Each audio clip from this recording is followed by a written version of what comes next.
Alo, Mardakchan. Ha xotin. Ukam uylantirib yotuvdik, to'yga kelasizmi? Sizni ham aytishdi. Ey, baxtli bo'lsin, lekin men bora olmayman-da, bu yoqda shuncha ishim bor. To'y men borsam ham, bormasam ham o'tadi, xotin. Shu ishingizni bekor qilibsiz-da, holi sizni ham to'y qilishingiz bor. Alo, rossiyskiy nevara. 80 yoshi yubiley qilyapman. Kelasanmi, yo'qmi? Ya, bobo, tabriklayman. Lekin men bora olmayman-da. Rossiya bir qadam bo'lsa ekan, zing o'tib borib, zing o'tib kelsam. Yubileyni mensiz o'tkazinglar. Kelmasang kelma. Sotqay odam ket. Ali domod, qaynonangizni berib qo'ydik, erta peshinga chiqaramiz. Kelasizmi, yo'qmi? Jiyan, 15 ga kelin tushiribman. Kelmasang xafa bo'laman lekin. Jo'ra, o'g'ilchaga keyingi sunnat to'y qilyapsan. Kelasanmi? Ya, jo'rajon, yo'qsa baxtli bo'lsin, lekin men to'yga bora olmaymanmi deyman-da. Bilasan, Rossiyada ishlab qo'yib, jo'rajon. Hali seni ham to'y qilishing bor.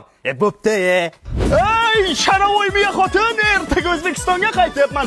Xudo xohlasa o'g'ilchani sunnat to'yini gumbara qasar qilib qilamiz. Hammani to'yga ayt, taklifnomalarni tarqat. Bo'ldi, tamom, hammani xabar qilamiz. Mahallada ham to'yme kunim, hammaga danash anamni kalesh bari yalamışım. Qol yog'ochdan qamchilar, oqlar. Dadasini yomon desang Mehmonlar qani? Kelmabdi-ku. Nimaga kelmaydi? Qo'ni qo'ysa qarindosh hammasiga taklifnoma berdingmi? Ha, beruvdi. Bergan bo'lsang nimaga kelmaydi? O'zingiz aytdorda, ne qarindoshlarimiz to'y maraka qildi, birontasiga qatnashganingiz yo'q. Nozlandingiz. Siz to'yga kelmagandan keyin sizni ham to'yingizga kelmaydi-da, Mardakchan. Ya onasini hepsin. Rossiyada ishlab yurgan akalar, qarindosh urug'lar to'y maraka qilgan paytda birovga bo'lsa ham kelib turinglar. Bir kun kelib o'zlaring to'y qilsanglar. Kuchuk ham kelmas ekan. بچه ها هیچ داره یادم زن گوش داره بچه ها هیچ داره یادم زن گوش داره